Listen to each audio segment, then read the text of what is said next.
গ্রামের নাম ছিল শান্তিবন। নদীর ধারে ছোট্ট সেই গ্রামে বাস করত দুই বোন, বড় বোন কমলা আর ছোট বোন মালতী।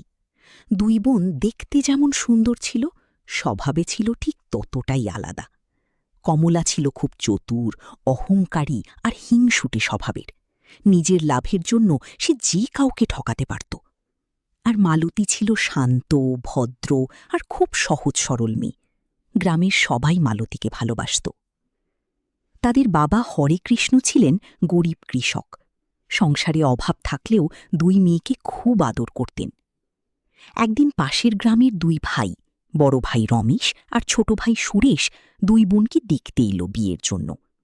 রমেশ ছিল শান্ত, পরিশ্রমী আর দয়ালু মানুষ।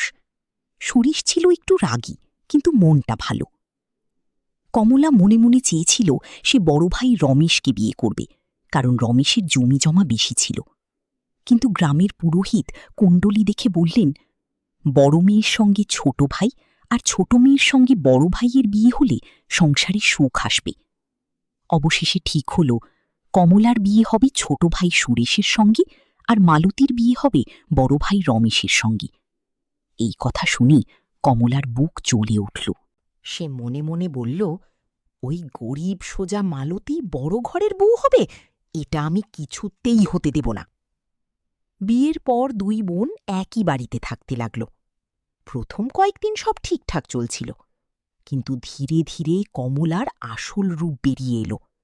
সে প্রতিদিন মালতীর বিরুদ্ধে সুরেশের কানে নানা কথা বলত। দাদা রমেশ শুধু মালতীকেই ভালোবাসে। মালতী তোমাদের আলাদা করতে চায়। তোমার ভাই তোমাকে সম্পত্তি থেকে বঞ্চিত করবে। সুরেশ ধীরে ধীরে দাদার উপর সন্দেহ করতে শুরু করল। একদিন কমলা ইচ্ছে করে রান্নাঘরের চালের হাঁড়ি লুকিয়ে রাখল।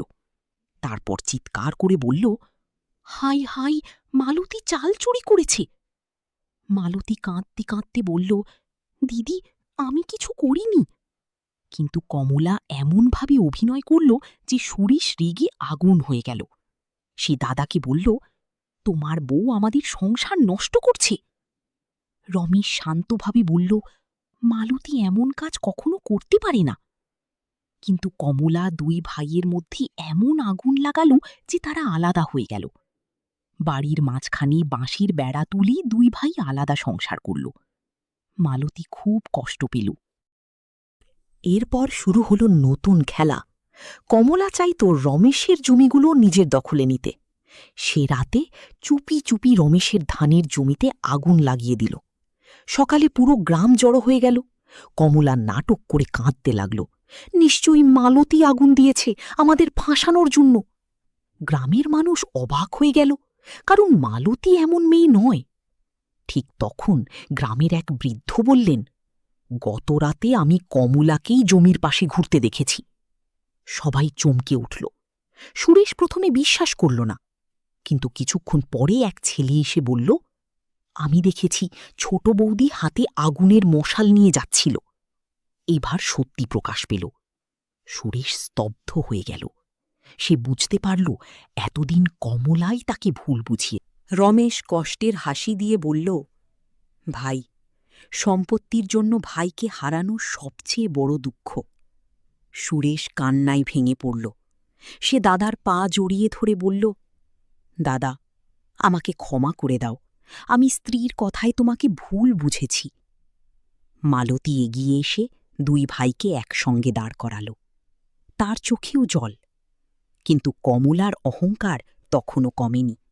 সে চিৎকার করে বলল, হ্যাঁ, আমি করেছি, কারণ আমি সহ্য করতে পারিনি মালতীর সুখ। তখন সুরেশ বলল, যে নিজের বোনের সুখ সহ্য করতে পারে না, সে কখনো সংসারে শান্তি পায় না। আজ থেকে তুমি এই বাড়ির কোনো সিদ্ধান্তে থাকবে না। তোমার হিংসা আমাদের পরিবার ভেঙে দিয়েছে। কমলা তখন বুঝতে পারল, তার লোভ আর হিংসাই তাকে একা করে দিয়েছে। এরপর ধীরে ধীরে দুই ভাই আবার এক হয়ে গেল।